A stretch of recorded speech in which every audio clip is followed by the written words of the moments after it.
Conheça as 7 piores contratações do futebol brasileiro dos últimos anos. Conheça as 7 piores contratações do futebol brasileiro dos últimos anos. O futebol sempre embala a torcida das nações. São campeonatos locais, mundiais, campanhas diversas e todo o universo que circunda a vida dos jogadores. Mas se há algo que de fato movimenta, e muito, as notícias do futebol, são as contratações de jogadores. No Brasil, em especial, basta o verão chegar para este mercado milionário ferver de propostas.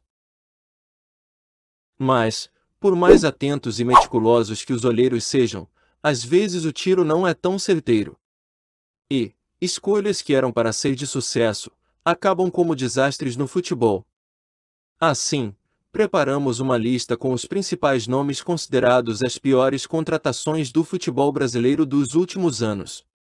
Abaixo, você vai conhecer os 7 principais. Confira. 7º lugar. Leandro Damião. Para substituir Neymar, a diretoria do Santos contratou Leandro Damião, do Internacional. Depois de uma temporada bem abaixo da média pelo Santos, o atacante foi emprestado para o Cruzeiro. 6º lugar. Alexandre Pato. Cerca de 40,5 milhões de reais foram gastos para que Alexandre Pato integrasse o elenco do Corinthians, em 2013. Mas além de não causar identificação como time, tampouco empolgar o técnico Tite, Pato logo se tornou coadjuvante no timão. O jogador até foi emprestado para o São Paulo em troca do pagamento de 50% de seu salário mais o meio-campista Jadson.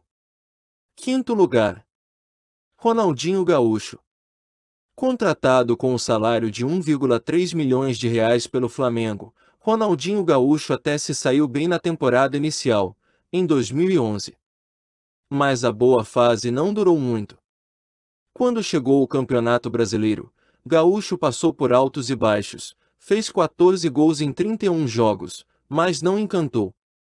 Após desentendimento com Luxemburgo, e cobrança de mais de 40 milhões de reais por parte do meio-campista, Ronaldinho rescindiu o contrato que iria até 2014.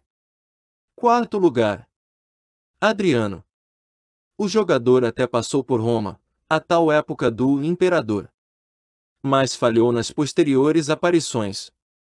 Na tentativa de voltar à melhor forma, em menos de 4 anos, o atacante passou pelo Corinthians, Flamengo e Atlético Paranaense. Entretanto, em meio às polêmicas não conseguiu embalar uma série de jogos e saiu de cena em 2014. 3º lugar. Wesley. Com muita dificuldade financeira, o Palmeiras trouxe o Werder Bremen pelo valor de 14,5 milhões de reais, em 2012. Mas na sua 4ª partida pelo Verdão, no Campeonato Paulista, o jogador se machucou. E, depois de poucos jogos dentro do campeonato, e com péssima atuação, foi transferido de graça para o São Paulo, em 2015. 2º lugar. André. Contratação mais cara da história do Atlético Mineiro, André chegou ao Galo em 2011, mas em 2012 veio a má fase, e com a chegada do Jô, André foi parar no banco de reservas. Emprestado algumas vezes para outros times, acabou afastado dos campos por indisciplina. 1º lugar. Paulo Henrique Ganso. Muita expectativa e poucos resultados para o São Paulo. Em mais de 3 anos no tricolor paulista, o meio-campista ainda não rendeu os 23,9 milhões de reais investidos em sua transferência, nem foi mais convocado para a seleção brasileira.